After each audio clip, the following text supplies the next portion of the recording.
মানুষের জীবন থেকে সাময়িক মুক্তি পেতে আমরা কত কিছুই না করি। কেউ পাহাড়ে ঘুরতে যায়, কেউ বা সমুদ্রের তীরে। কিন্তু শুনলে অবাক হবেন, এক ব্যক্তি মানুষের জীবন থেকে ছুটি নিতে নিজেকে বদলে ফেলেছিলেন আস্ত এক ছাগলে।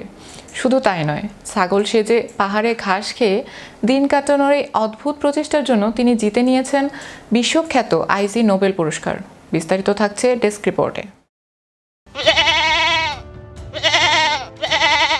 বিজ্ঞান জগতের এক বিচিত্র এবং হাস্যকৌতুকপূর্ণ সম্মাননা হলো আইজি নোবেল।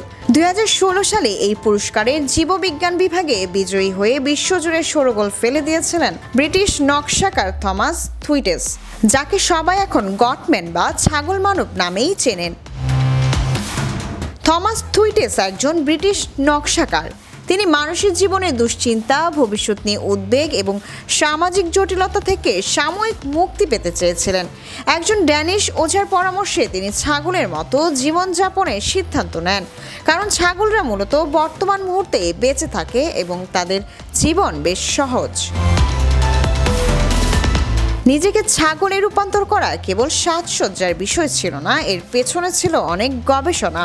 মানুষের হাড়ের গঠন চার পায়ে হাঁটার উপযোগী নয়, তাই তিনি স্যালফোর্ড বিশ্ববিদ্যালয়ের বিশেষজ্ঞদের সহায়তায় কার্বন ফাইবার এবং রাবার দিয়ে বিশেষ কৃত্রিম হাত পা তৈরি করেন, যা তাকে ছাগলের মতো চলতে সাহায্য করে।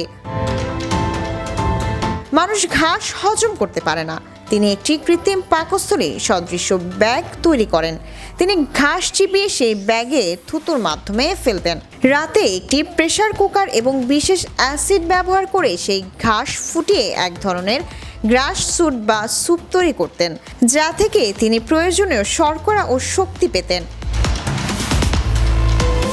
তিনি ভাষা বুঝতে পারার ক্ষমতা সাময়িকভাবে বন্ধ করার জন্য নিউরো সায়েন্টিস্টদের সাথে পরামর্শ করেন, এমনকি ট্রানজিশনাল ম্যাগনেটিক স্টিমুলেশন প্রযুক্তি ব্যবহারের চেষ্টাও করেন, যাতে তার মস্তিষ্ক আরও বেশি পশুর মতো কাজ করে। এই অসাধারণ এবং কিছুটা অদ্ভুত গবেষণার জন্য থমাস 2016 সালে হার্ভার্ড বিশ্ববিদ্যালয়ে জীববিজ্ঞান বিভাগে আইজি নোবেল পুরস্কার লাভ করেন। আইজি নোবেল এমন সব গবেষণাকে দেওয়া হয় যা প্রথমে মানুষকে হাসায় এবং পরে চিন্তা করতে বাধ্য করে। থমাস থুইটেসের এই গবেষণাটি প্রথম দেখায় হাস্যকর মনে হলেও এটি মানুষের বিবর্তন এবং প্রাণী জগতের সাথে আমাদের সম্পর্কের এক গভীর দিক উন্মোচন করে। বর্তমানে তিনি তার এই বিচিত্র অভিজ্ঞতার জন্য বিজ্ঞান মহলে এক আলোচিত নাম। Magic Bangla TV news desk.